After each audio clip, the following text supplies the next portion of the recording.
Tonight, when the sun goes down, you're going to flip a switch. Light will flood the room. You won't think twice about it. But for almost the entire history of your species, that switch didn't exist.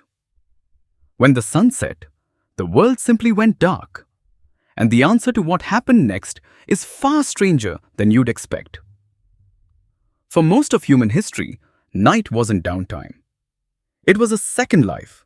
Your ancestors didn't sleep the way you do. Historian Roger Ekirk spent years combing through diaries, court records, and medical texts from before artificial light was common. And he found something strange. People used to sleep in two separate chunks. A first sleep, right after dark. Then, in the middle of the night, they woke up.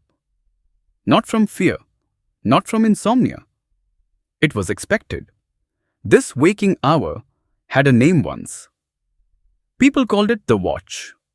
For an hour or two, in the pitch dark, families would talk, pray, have sex, think. Some would visit neighbors. Then they'd lie back down for a second sleep until dawn. Why would a species build this strange rhythm into its biology? Because darkness used to mean something completely different than it does now. It wasn't a backdrop for scrolling your phone. It was danger.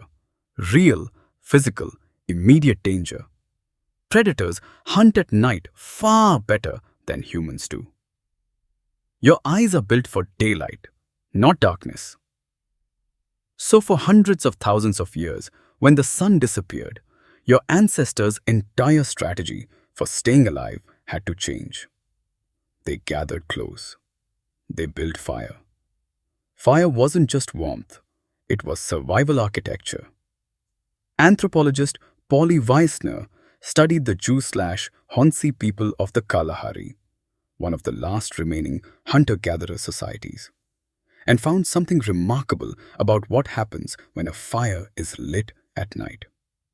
During the day, conversation was about work, complaints, logistics, gossip about who did what. But at night, around the fire, the entire tone changed. People stopped talking about the mundane. They told stories, myths, ideas about ancestors, about the stars, about where people came from. Night, it turns out, is when your ancestors' brains switched from managing the day to making meaning out of existence. Firelight does something odd to a group of people. It shrinks the visible world down to a small circle of orange light. Everything outside that circle disappears into black. And inside that circle, something happens to human attention. You stop watching for threats. You start listening. This is where storytelling was born. Not around a whiteboard, not in daylight. In the dark, with a fire crackling and nothing else to look at but each other's faces. Fear was part of it too. Not a flaw in the system, but a feature. A being that is afraid of the dark is a being that stays near the fire, stays near the group, doesn't wander off into the mouth of a hyena. The fear you still feel today when you're alone in an unlit room isn't irrational. It's ancient.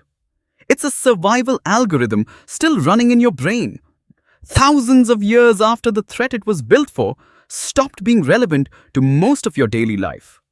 But something changed the moment humans figured out how to control light.